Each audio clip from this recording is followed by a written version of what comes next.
everyone, welcome to the class, welcome to World Student Scope.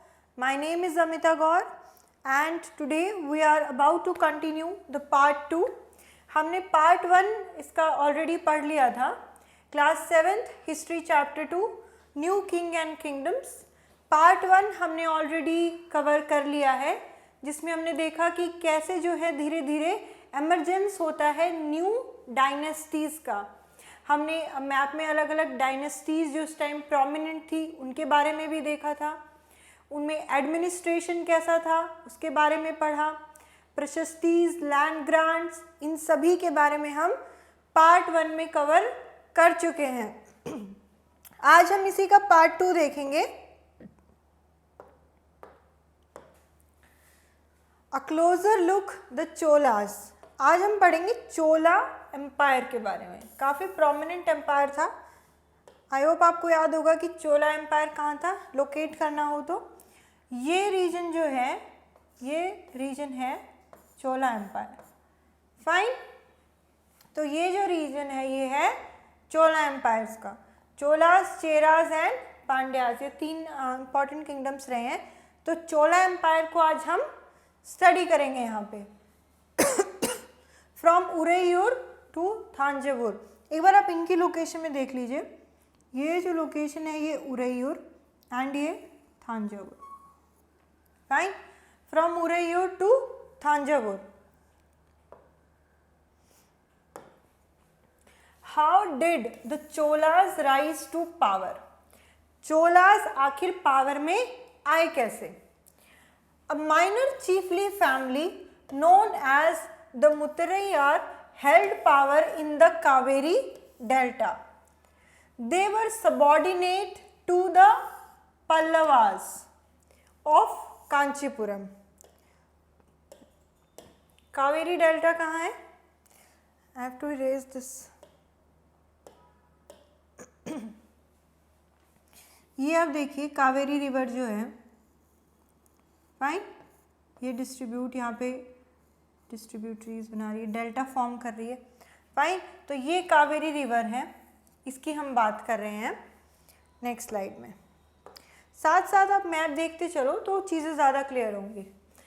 तो यहाँ पे क्या दिया इन्होंने कि एक चीफली फैमिली थी मुत्तरैयार. ये जो है इनकी पावर थी कावेरी डेल्टा में. कावेरी डेल्टा में ये पावर को होल्ड करते थे. जो पल्लवास थे, जो पल्लवास हुए हैं, उनसे ये सबऑर्डिनेट थे. कौन थे? मुत्तरैयार. तो पल्लवास जो हैं ऊपर थे, इनसे नीचे कौन थे?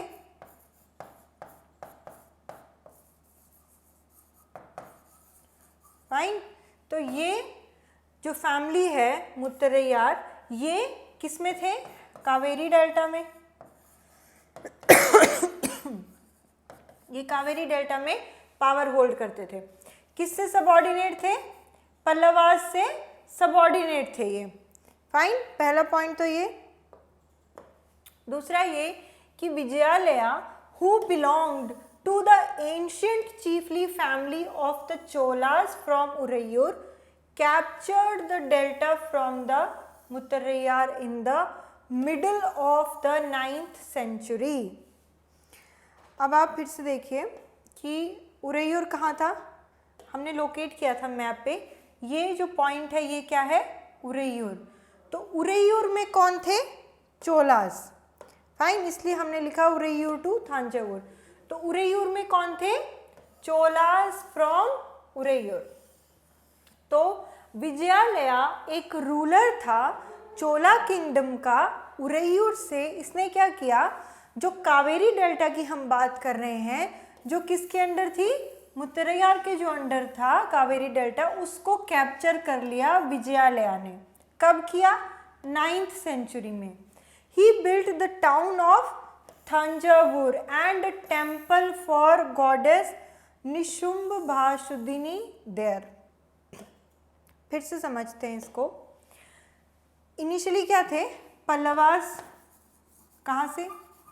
कांचीपुरम. इनसे सबऑर्डिनेट कौन थे? मुत्तरैयार. मुत्तरैयार्स की पावर कहाँ थी? कावेरी डेल्टा में. इस कावेरी डेल्टा को किसने कैप्चर किया? इस कावेरी डेल्टा को कैप्चर किया विजयालया ने। विजयालया कौन था? कहाँ से बिलोंग करता था? चोलास से। चोलास कहाँ से थे? उरैयूर से। कब किया? 9th century. फिर से समझिए, पल्लवास ऑफ कांचीपुरम इनिशियली, इनसे सबऑर्डिनेट कौन था? मुत्तरैयार। किस पे रूल करते थे? कावेरी डेल्टा पे। मुत्तरैयार से कावेरी डेल्टा को कैप्चर किसने किया? विजयालया ने किया। विजयालया कौन सी डायनेस्टी से बिलोंग करता था? चोलास से। कहाँ रहते थे? उरैयूर।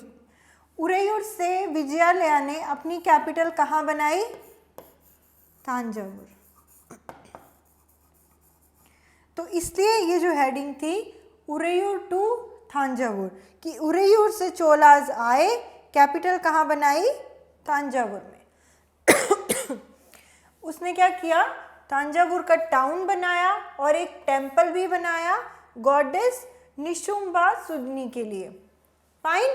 तो इनिशियली हमने क्या देखा कि चोलास पावर में कैसे आए। कैसे आए? सबसे पहले कावेरी डेल्टा पे किसका पावर था? मुत्तरैयार का।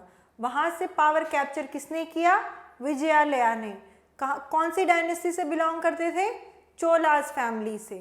कहाँ रहते थे? उरैयूर में। कौन सी सेंचुरी की बात कर रहे हैं? मिडल ऑफ 9th सेंचुरी, जब उसने पावर कैप्चर की। उसके बाद उसने टाउन बनाया तांजावुर का, वहाँ पे एक मंदिर भी बनवाया। एंड इससे क्या हुआ? शुरुआत हुई किसकी? चोला एम्पायर की। तो फाउंडर कौन है? विजयालया। Fine. Founder of Chola Empire is Vijayalaya, who belonged to the ancient chiefly family of Cholas from Ureyyur, captured the delta from Muttarayyar in the middle of 9th century and built the town of Thanjavur. Fine. तो यहाँ से क्या हुआ? Emergence होता है Chola empire का, founder being विजयालया।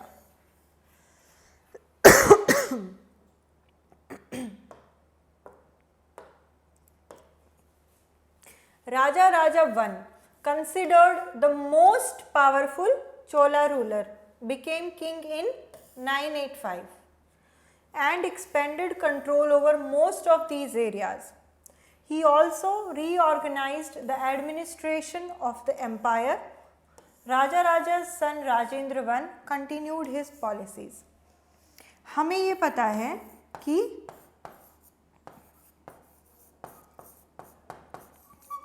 चोला empire, जब हम एमरजेंस की बात कर रहे हैं तो हम कहीं 9th सेंचुरी की बात कर रहे हैं कि तब से स्टार्ट हुआ। फाउंडर कौन है?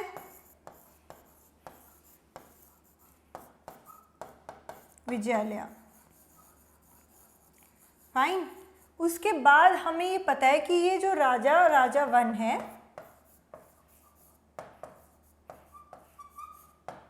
ये एक काफ़ी प्रोमिनेंट और मोस्ट पावरफुल रूलर रहे हैं चोला एम्पायर के। कौन से ईयर में? 985।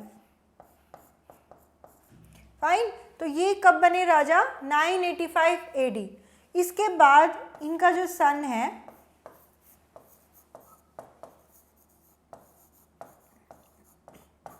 ही केम टू पावर। फाइन। तो इनिशियली शुरुआत कैसे हुई? फाउंडर विजयालया, इन्होंने कावेरी डेल्टा में सबसे पहले अपना पावर शुरू किया। किससे कैप्चर किया?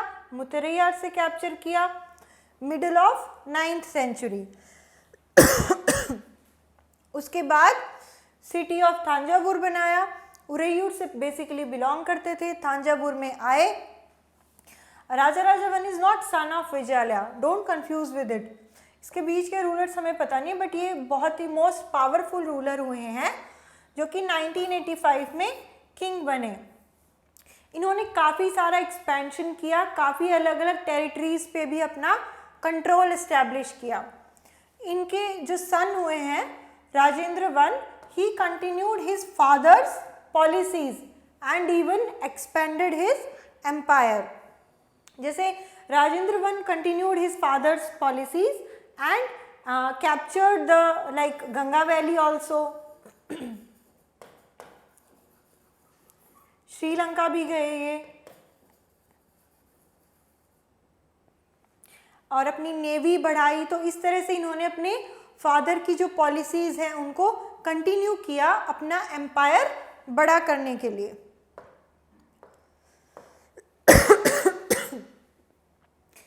चोलास की जब हम बात करते हैं तो एक बहुत ही इम्पॉर्टेंट जो कैरेक्टरिस्टिक है, अगर आप कभी भी चोला एम्पायर को याद करो तो वो है splendid temples and bronze sculpture. ये बहुत ही ज़्यादा इम्पॉर्टेंट कैरेक्टरिस्टिक फीचर है चोला एम्पायर का, कि वहाँ के टेम्पल का जो आर्किटेक्चर और ब्रॉन्ज के जो स्कल्पचर बनाते थे वो बहुत ही फेमस थे. The big temples of Thanjavur and Gangaikonda Cholapuram built by Rajaraja and Rajendra I are architectural and sculptural marvels. तो जो हमने पीछे देखा था, जो राजा राजा वन हुए इन्होंने टेम्पल बनवाया. कौन सा टेम्पल?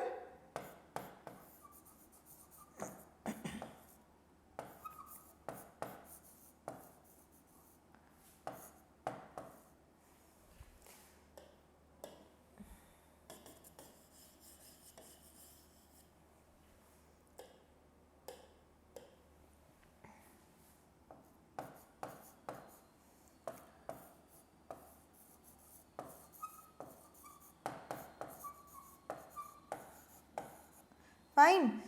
राजा राजा वन जो हुए इन्होंने टेम्पल बनवाया, temple of Thanjavur. And his son Rajendra one, इन्होंने कौन सा टेम्पल बनवाया? गंगईकोंडा चोलापुरम.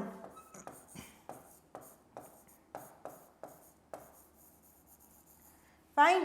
तो जो चोला एम्पायर हुआ उसका एक बहुत ही इंटरेस्टिंग फीचर क्या था? टेम्पल्स. तो ये जैसे हम टेम्पल यहाँ पे जो इमेज देख रहे हैं, ये इमेज है गंगई कोंडापुरम जो चोलापुरम टेम्पल है वहाँ की इमेज है ये. तो बहुत ही ज़्यादा जो है आर्किटेक्चर पॉइंट ऑफ व्यू से बहुत ही ज़्यादा fine work and extremely finished work जो है वो हमें चोला एम्पायर से मिलता है. तो टेम्पल्स का जो आर्किटेक्चर है वो काफ़ी ज़्यादा फाइन हमें मिलता है चोला एम्पायर में. The big temples of Thanjavur built by Raja Raja and Gangaikonda Cholapuram built by his son Rajendra I.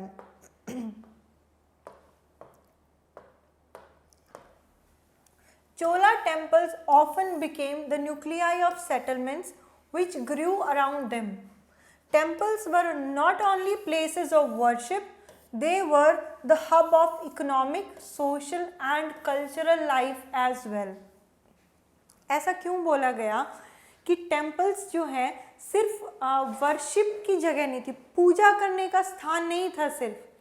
ये जो है धीरे धीरे इकोनॉमिक हब बने, सोशल हब बने, कल्चरल हब भी बने. क्यों बने, कैसे बने? जो टेम्पल्स थे यहाँ पे it became the nuclei of settlement. बहुत सारे लोग जो है यहाँ पे आके सेटल होने लगे. जो टेम्पल के आसपास की लैंड थी इससे काफ़ी जो है लैंड ग्रांट्स भी मिलने लगी, लोग अपनी लैंड्स भी देने लगे, काफ़ी आके यहाँ सेटल होने लगे. धीरे धीरे सेटल हुए तो वहाँ पे क्या, अगर किसी एक जगह पे लोग आके सेटल होते हैं तो धीरे धीरे सोशल लाइफ भी वहाँ इवॉल्व होती है, इकोनॉमिक एक्टिविटीज़ भी बढ़ती हैं. तो इसीलिए क्या हुआ कि ये न्यूक्लियस बन गया सेटलमेंट का. टेम्पल्स के आसपास लोग आकर रहने लगे. जैसे जो मान लीजिए टेम्पल में जो पुजारी हैं या जो खाना वहाँ बनाते हैं, जो कुक्स हुए, जो गार्डनर्स हुए, जो साफ सफाई करने वाले लोग, तो वो सभी वहीं रहने लगे. तो इस तरह से क्या हुआ, अगर लोग एक जगह पे आके सेटल होंगे तो धीरे धीरे एक्टिविटीज़ भी बढ़ेंगी, तो इकोनॉमिक एक्टिविटीज़ भी बढ़ेंगी, सोशल एक्टिविटीज़ भी बढ़ेंगी, कल्चरल गेट टुगेदर्स भी होंगे. तो इसलिए बोला कि टेम्पल्स जो हैं इन चीज़ों का हब बनने लगे.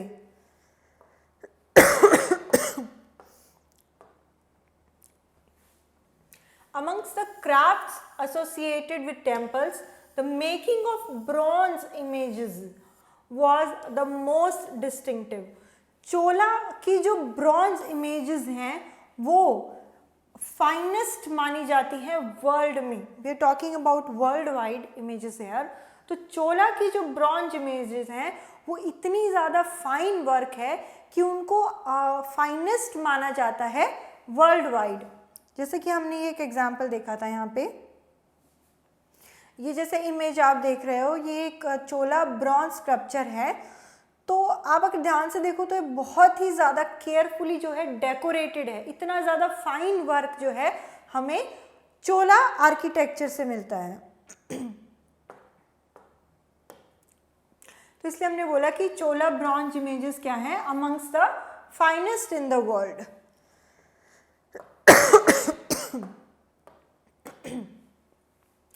Agriculture and irrigation. Many of the achievements of the Cholas were made possible through the new developments in agriculture. धीरे धीरे क्या है कि जब लोग सेटल होने लगे, लाइफ सेटल होने लगी, तो एग्रीकल्चर को ज़्यादा प्रैक्टिस करने लगे. तो यही एग्रीकल्चर जो है धीरे धीरे चोला एम्पायर में भी बिगिन हुआ एंड कुछ नए डेवलपमेंट्स आए. The river Kaveri branches off into several small channels before emptying into the Bay of Bengal. These channels overflow frequently, depositing fertile soil on their banks. एक बार फिर से देखते हैं कावेरी मैप कहाँ है.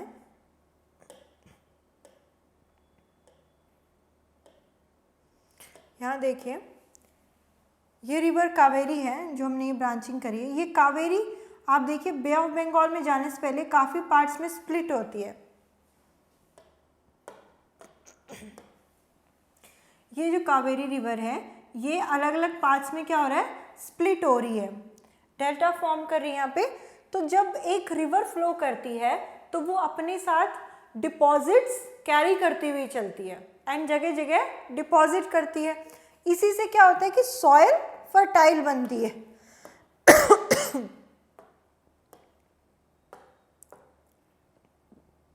तो यही चीज़ जो है इन्होंने यहाँ पे लिखी हुई है कि जो कावेरी रिवर है बहुत सारी ब्रांचेस में, स्मॉल चैनल्स में जो है ब्रांचेस बनाती है before emptying into bay of Bengal.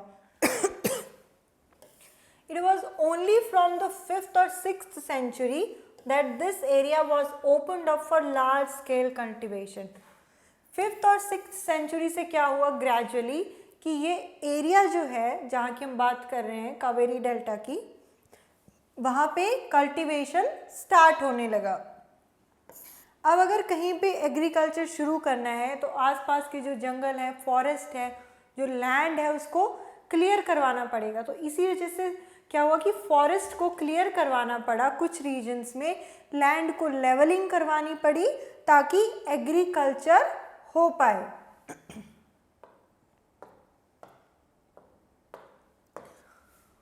In the delta region, embankments had to be built to prevent flooding and canals had to be constructed to carry water to the fields. अगर कोई field है यहाँ पे पानी distribute करना है हमें, तो इसके लिए भी है बहुत सारे अलग अलग प्रोसेसेस यूज़ किए गए. तो यहाँ पे हम बात करेंगे इरिगेशन टेक्निक्स की. इरिगेशन जो है बहुत ही इसमें प्रॉपर प्लानिंग की रिक्वायरमेंट है, proper planning and proper use. So variety of methods were used for irrigation. In some areas wells were dug, in other places huge tanks were constructed to collect rain water. अगर किसी agricultural plot पे जहाँ पे खेती करनी है वहाँ पे पानी की रिक्वायरमेंट तो होगी ही होगी. अब प्रॉपर पानी की रिक्वायरमेंट प्रॉपर प्लानिंग से होती है. तो मान लो कहीं पे जैसे रेन वाटर हार्वेस्टिंग शुरू हो गई, बड़े बड़े टैंक्स बना दिए कि यहाँ पे जब बारिश आएगी पानी इकट्ठा हो जाएगा एंड उसके बाद हम इसको बाद में जो है इरिगेशन पर्पस के लिए यूज़ कर सकते हैं. जगह जगह पे क्या हुआ, वेल्स डिग करवा दिए, कुएं खुदवा दिए कि यहाँ पे पानी स्टोर होगा, एंड स्टोर्ड वाटर को हम लेटर एग्रीकल्चर के लिए यूज़ कर सकते हैं। ऐसे ही जैसे कैनाल्स ज़्यादा ओवर फ्लडेड ना हो तो एम्बैंकमेंट्स, कैनाल्स बनाए गए ताकि पानी जो है प्रॉपरली फील्ड्स में ले जाया जा सके। तो इरिगेशन की जो फैसिलिटी है वो भी चोला एम्पायर में काफ़ी अच्छी थी। The administration of the empire, administration कैसे होता था चोला एम्पायर में? Settlements of peasants known as ur, जो पेजेंट्स का सेटलमेंट्स था उसको क्या बोला गया? उर बोला गया। ये एक वर्ड है, it is used to denote settlement of peasants. So it became prosperous with the spread of irrigation and agriculture. जैसे जैसे एग्रीकल्चर होने लगा, फार्मर्स को क्या हुआ, ज़्यादा प्रॉस्पेरिटी आने लगी, ज़्यादा प्रॉस्परस होने लगे धीरे धीरे फार्मर्स।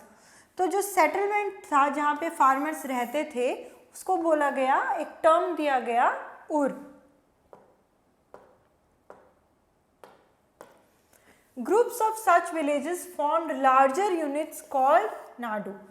बहुत सारे जैसे विलेजेस जो हैं उसको एक यूनिट बनाकर क्या बोला गया, एक टर्म दिया गया Nadu. The village council and the Nadu performed several administrative functions including dispensing justice and collecting taxes. तो ये जो बहुत सारे ग्रुप ऑफ विलेजेस थे जिसने एक यूनिट नाडू को बनाया, तो जो विलेज काउंसिल और जो नाडू था इनका काम क्या होता था कि ये जैसे मान लो किसी के बीच में कोई कॉन्फ्लिक्ट हुआ है, कोई राइवलरी हुआ है, तो जस्टिस जो है डिलीवर करेंगे, टैक्सेस कलेक्ट करेंगे। तो इस तरह के जो एडमिनिस्ट्रेटिव काम थे, जो एडमिनिस्टर करने के काम थे, वो किसका काम था? विलेज काउंसिल एंड नाडू का। इनका काम क्या था? एडमिनिस्ट्रेटिव काम था। नाडू क्या था? ग्रुप ऑफ विलेजेस, और ये एक यूनिट बनाते थे बहुत सारे विलेजेस मिलके, जिसको हमने नाडू बोला। ये नाडू प्लस जो विलेज की काउंसिल्स होती थी, इनका क्या काम था? एडमिनिस्ट्रेटिव फंक्शन था कि अगर कुछ कॉन्फ्लिक्ट्स आता है, कुछ इशू अराइज होता है, तो justice delivery and taxes collect करना। Rich peasants of the Velala caste exercised considerable control over the affairs of the Nadu under the supervision of the central Chola government. तो आप देखिए कि मान लो ये चोला गवर्नमेंट है, चोला गवर्नमेंट के अंडर क्या था? नाडूस, ये क्या है? ग्रुप ऑफ विलेजेस, एक बड़ी यूनिट है, unit of group of villages. Fine, इसके नीचे क्या है? बहुत सारे विलेजेस हैं। और ये जो नाडू है ये किसके सुपरविजन में काम कर रहा है? चोला गवर्नमेंट के। तो चोला एम्पायर की जो गवर्नमेंट है, जो रूलर्स हैं वहाँ पे, वो क्या है? सुप्रीम है। उसके नीचे ये नाडूज अपनी ड्यूटीज परफॉर्म करते हैं। तो जो रिच फार्मर्स हैं, जो रिच पेजेंट्स हुए वेलेला कास्ट के, उनका इन जो नाडू जो एडमिनिस्ट्रेटिव कंट्रोल था उसमें काफ़ी हद तक जो है इस कास्ट का एक इम्पॉर्टेंट रोल था। ये जो कास्ट है वेलेला कास्ट, ये काफ़ी हद तक वहाँ के जो लोकल अफेयर्स, जो लोकल मैटर्स हैं उनको कंट्रोल करते थे, क्योंकि इस एडमिनिस्ट्रेटिव जो ग्रुप होगा, जो मेंबर्स होंगे, उसमें इस कास्ट के लोग होते थे, तो वो अपना कंट्रोल एक्सरसाइज करते थे। फाइनल सुपरविजन किसका होता है? चोला गवर्नमेंट का। तो इस तरह से क्या है कि ये नाडूज अपनी एडमिनिस्ट्रेटिव ड्यूटीज़ को परफॉर्म करते थे। The Chola Kings gave some rich land owners titles like Muvindavelan, a Velan or peasant serving 3 kings, Ariyar meaning chief, etc. as markers of respect and entrusted them with important offices of the state at the center. जो चोला जो राजा हुए उन्होंने इस तरह के कुछ titles दिए हैं जो रिच लैंड ओनर्स थे, जो बड़े बड़े जो अमीर जो घर के लैंड ओनर्स थे, जो रिच पेजेंट्स थे, उनको मुविंदावेलन, अरैयार, इस तरह की कुछ टाइटल्स दिए। किसने दिए? राजा ने। क्यों दिए? ताकि it is a marker of respect, और उनको कुछ इम्पॉर्टेंट पोजीशन भी दी स्टेट एट द सेंटर में। मतलब कि जैसे जो एडमिनिस्ट्रेशन की कुछ पोजीशंस हैं उनमें इन लोगों को, जो रिच लैंड ओनर्स हैं, इनको भी कुछ पोजीशन दी गई। तो इस तरह के जो टाइटल्स हैं ये चोला एम्पायर में यूज होते थे। टाइप्स ऑफ लैंड, जो चोला इंस्क्रिप्शंस हमें मिलते हैं उसमें अलग अलग कैटेगरीज की लैंड बताई गई है कि लैंड वहाँ पे जो है अलग अलग कैटेगरीज की होती थी। तो एक कैटेगरी ऑफ लैंड है वेलन बगाई। इसका क्या मतलब है? लैंड ऑफ नॉन ब्राह्मण पेजेंट्स प्रोप्राइटर्स। ये जो कैटेगरी है लैंड की, ये कौन सी लैंड है? It is the land of non ब्राह्मण पेजेंट प्रोप्राइटर्स। जो नॉन ब्राह्मण जो पेजेंट्स हुए हैं उनकी जो लैंड थी उसको बोला गया वेलन बगाई टाइप ऑफ लैंड। और इन सब के बारे में हमें पता कहाँ से चलता है? हमें पता चलता है चोला के इंस्क्रिप्शंस से। कुछ और टाइप की लैंड्स कौन कौन सी थी? ब्रह्मदेया। ब्रह्मदेया क्या थी? It was a land gifted to Brahmans. फिर थी शाल भोग। ये क्या है? Land for the maintenance of a school. फिर क्या है? देवदान। ये क्या है? Land gifted to temples. Devadana, देव को दान। फाइन। तो ये क्या है? टाइप्स ऑफ लैंड है। कौन कौन सी? वेलन बगाई जो कि नॉन ब्राह्मण पेजेंट्स के लिए लैंड थी। जो लैंड मान लो स्कूल के मेंटेनेंस के लिए जा रही है वो शाल भोग। ब्रह्मदेया मतलब ब्रह्म को दिया, मतलब ब्राह्मणों को दिया, land gifted to Brahmanas. Devadana, temples को जो लैंड, देव को दान, भगवान को जो लैंड दी गई, that is land gifted to temples, devadana. तो इस तरह के जो है लैंड की कैटेगरीज होती थी। पलीचंदन, ये क्या है? लैंड डोनेटेड टू जैना इंस्टीट्यूशंस। जो जैना इंस्टीट्यूशंस को जो लैंड डोनेट हुई वो थी पलिच चंदम। ओके, तो ये क्या है? सेवरल कैटेगरीज ऑफ लैंड है। कहाँ से पता लगता है हमें इनके बारे में? इंस्क्रिप्शन से। Brahmanas often received land grants और ब्रह्मदेया। जैसे हमने पढ़ा था कि प्रशस्तीज लिखी जाती थी, प्रशस्ति के बदले में क्या होता था? लैंड ग्रांट्स, लैंड मिलती थी बदले में। किसको? ब्राह्मण्स को। तो उस लैंड को हमने क्या बोला? Brahmadeya. So as a result क्या हुआ कि अगर मान लो बहुत सारे ब्राह्मणों को लैंड मिल रही है, लैंड ग्रांट मिल रहा है, तो ब्राह्मण क्या होंगे? वहाँ पे सेटल होना शुरू हो जाएंगे कि ये लैंड तो हमारी है, चलो यहीं जाकर रहते हैं। तो इस तरह से क्या हुआ कि ब्राह्मण सेटलमेंट जो है वो बढ़ने लगा कावेरी वैली में। फाइन। क्यों बढ़ा? क्योंकि ब्राह्मण्स प्रशस्ति लिखते थे, बदले में उनको लैंड ग्रांट्स मिलती थी। अब उनको लैंड मिली तो उन्होंने सोचा कि हम यहीं जाकर रहेंगे क्योंकि हमें लैंड मिली है। इस वजह से कावेरी डेल्टा में और बहुत सारे बाकी पार्ट्स में भी सेटलमेंट्स बढ़ने लगे ब्राह्मण्स के। Each Brahmadeya was looked after by an assembly और sabha of prominent Brahman land holders. ये जो ब्रह्मदेय, जो ब्राह्मणों को जो लैंड मिली उसको, उसकी देखभाल करने के लिए, उसके एडमिनिस्ट्रेशन के लिए भी क्या होता था?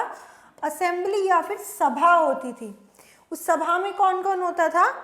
बाकी जो प्रोमिनेंट ब्राह्मण लैंड होल्डर्स थे वो उस सभा के मेंबर्स होते थे जो कि एडमिनिस्ट्रेशन को लुक आफ्टर करते थे। Association of traders known as nagarams. Traders के एसोसिएशन को क्या वर्ड दिया गया? नगरम। इनका काम क्या था कि ये भी जो है एडमिनिस्ट्रेटिव फंक्शन देखते थे टाउन्स में। फाइन। नगरम क्या है? नगरम है एसोसिएशन ऑफ ट्रेडर्स। इससे पहले हमने दो वर्ड्स और देखे। उर क्या था? Settlement of pageants.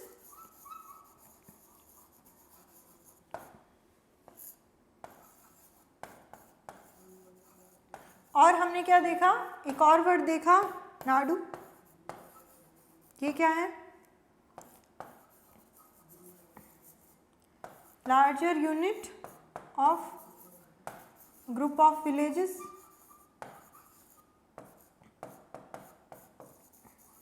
और अभी हमने क्या वर्ड देखा? अभी हमने देखा नगरम। ये क्या है? Association of traders. In terminologies पे आप ध्यान रखें कि किसको क्या बोलते हैं। उर क्या था? Settlement of pageants. नाडु क्या है? Group of villages. नगरम क्या है? ट्रेडर्स का एसोसिएशन। इनका काम क्या था? ये भी एडमिनिस्ट्रेटिव फंक्शन ही देखते थे टाउन्स में। इनका काम क्या था? ये भी एडमिनिस्ट्रेटिव फंक्शन ही देखते थे, जैसे जस्टिस डिलीवर करना, टैक्स कलेक्ट करना तो इस तरह के काम ये करते थे। Inscriptions from Uttaramerur in Chingalput district, Tamil Nadu provide details of the way in which the Sabha was organized. The Sabha had separate committees to look after irrigation works, gardens, temples, etc. जो inscriptions हमें मिलते हैं वो हमें बहुत सारी चीज़ें बताते हैं। Excuse me. जैसे कि उत्तरामेरूर जो इंस्क्रिप्शन है, हमें वहाँ से काफ़ी इंफॉर्मेशन मिलती है। किस चीज़ की इंफॉर्मेशन? कि उस टाइम पे सभा को कैसे ऑर्गेनाइज किया जाता था। सभा में बहुत सारी कमिटीज़ होती थी। हर एक कमिटी का काम क्या है? अलग अलग होता था। जैसे मान लो एक कमिटी जो है वो इरिगेशन का काम देखेगी, एक कमिटी जो है वो गार्डन्स का काम देखेगी, एक कमिटी टेम्पल्स का काम देखेगी। ये सभी कमिटीज सभा के अंडर आती थी। और हमें ये सब पता कहाँ से चलता है? इंस्क्रिप्शन से, जिसका एक एग्जाम्पल हम देख रहे हैं, उत्तरामेरूर इंस्क्रिप्शन। तो यहाँ पे हमने क्या देखा कि सभा को किस तरीके से ऑर्गेनाइज किया जाता था। सभा में अलग अलग टाइप की कमिटीज होती थी जिनके काम भी अलग अलग ही होते थे। जैसे कि एग्जाम्पल है, names of those eligible to be members of these committees were written on small tickets of a palm leaf. These tickets were put into an earthenware pot from which a young boy was asked to take out the tickets one by one for each committee. अब इन committees में कौन कौन members होंगे, उसके लिए क्या किया जाता था कि मान लो जो भी एलिजिबल है, मान लो ये पर्सन है A B C D E, मान लो ये सारे पर्सन जो है एलिजिबल हैं एक कमेटी के मेंबर बनने के लिए।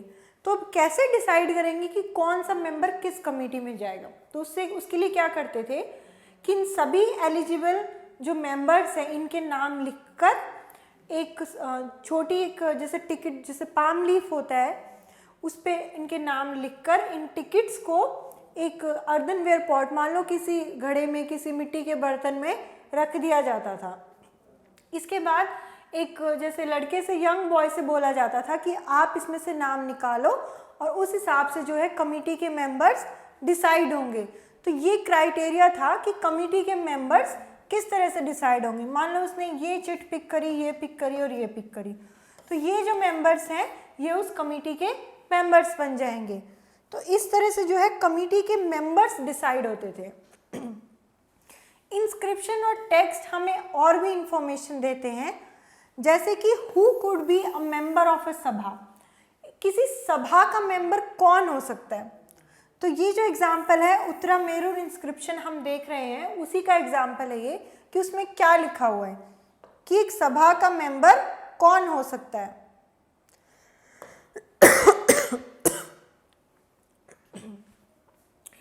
All those who wish to become members of the Sabha should be owners of land from which land revenue is collected. Inscription पे हमें ये बातें लिखी हुई हैं कि एक सभा का मेंबर कौन बन सकता है। तो उसके लिए कुछ कंडीशंस लिखी गई कि कौन बन सकता है। तो इंस्क्रिप्शन में लिखा जाता है कि वो सभी लोग जो कि सभा के मेंबर बनना चाहते हैं, उनकी एलिजिबिलिटी ये है कि वो लैंड के ओनर होने चाहिए जहाँ से कि रेवेन्यू कलेक्ट हो रहा है। एक कंडीशन तो ये है कि वो लैंड ओनर होने चाहिए जहाँ से रेवेन्यू कलेक्ट हो रहा है। उन सभी के पास अपने खुद के घर होने चाहिए। ये क्या है, दूसरी कंडीशन है। किस चीज़ की कंडीशन पढ़ रहे हैं हम कि एक सभा का मेंबर कौन बन सकता है। कहाँ से मिल रही है हमें ये, इंस्क्रिप्शन से। कौन सा इंस्क्रिप्शन, उत्तरामेरूर इंस्क्रिप्शन। तो उस पर ये कंडीशंस लिखी गई हैं कि एक सभा का मेंबर कौन बन सकता है। तीसरी कंडीशन ये है कि उनकी जो एज है वो इसके बीच में होनी चाहिए, 35 to 70 ईयर्स ऑफ एज होनी चाहिए। उनको वेदास की भी नॉलेज होनी चाहिए। जो पर्सन कंटेस्ट कर रहा है सभा का मेंबर बनने के लिए, उसको वेदास की भी नॉलेज होनी चाहिए। They should be well versed in administrative matters and honest. उनको एडमिनिस्ट्रेटिव मैटर्स से एक्सपीरियंस, मतलब वेल वर्स्ड होने चाहिए, उनको पता होना चाहिए एडमिनिस्ट्रेटिव मैटर्स के बारे में। And honesty was also an criteria. और क्या कंडीशंस है, if anyone has been a member of any committee in the last 3 years, he can not become a member of another committee. अगर कोई पिछले 3 साल में किसी कमिटी का मेंबर रहा है तो वो दूसरी कमिटी का मेंबर नहीं बन सकता। Anyone who has not submitted his accounts and those of its relatives cannot contest the election. अगर किसी ने अपने अकाउंट्स या अपने रिलेटिव्स का अकाउंट जो है सबमिट नहीं किया है तो वो भी इलेक्शन कंटेस्ट नहीं कर सकता। तो ये सब क्या है, ये क्राइटेरियाज दिए गए हैं इंस्क्रिप्शन में। किस चीज़ के क्राइटेरिया, किसी सभा का मेंबर बनने के लिए क्या क्या चीज़ें रिक्वायर्ड थी, उस सभी की डिटेल्स। तो इस पूरे लेक्चर में हमने क्या देखा कि जो नई डायनेस्टीज कैसे इमर्ज हुई। हम बात कब से कब तक की कर रहे हैं, 700 से 1750 की।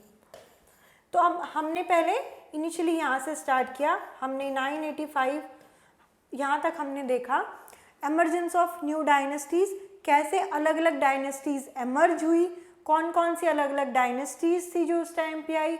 हमने ट्राईपार्टाइट स्ट्रगल ऑफ कन्नौज देखा कि कौन सी 3 जो हैं जो उस टाइम पे राजा थे वो लड़ रहे थे कन्नौज के लिए। उसके बाद हमने एडमिनिस्ट्रेशन देखा कि उस टाइम पे एडमिनिस्ट्रेशन कैसे होता था। प्रशस्तीज, लैंड ग्रांट्स के बारे में देखा। उसके बाद हमने देखा कि चोला एम्पायर कैसे राइज हुआ, कहाँ से राइज हुआ, चोला एम्पायर को फाउंड किसने किया, उसके इम्पॉर्टेंट रूलर्स जो Raja Raja 1 and his son Rajendra 1, उनके द्वारा जो बनाए गए टेम्पल्स हमने देखे। Chola has the finest bronze sculptures, हमने उसके बारे में देखा। ब्रॉन्ज इमेजेस जो है उनकी वर्ल्ड वाइड फेमस हैं। तो हमने चोला एम्पायर देखा। उसके बाद हमने देखा कि डिफरेंट टाइप ऑफ लैंड्स क्या है, लैंड ग्रांट्स क्या है, एंड इंस्क्रिप्शंस हमें क्या क्या बताते हैं। हमने डिफरेंट सभाज, उर, नाडु, नगरम, इन सब के बारे में इनकी डेफिनेशंस देखी। एंड हमने लैंड ग्रांट्स देखे एंड टाइप ऑफ लैंड्स देखे। एंड फाइनली हमने उत्तरामेरूर इंस्क्रिप्शन का एक एग्जाम्पल देखा। तो ये सभी हमने आज के लेक्चर में कवर किया है। So see you in the next lecture. Thank you.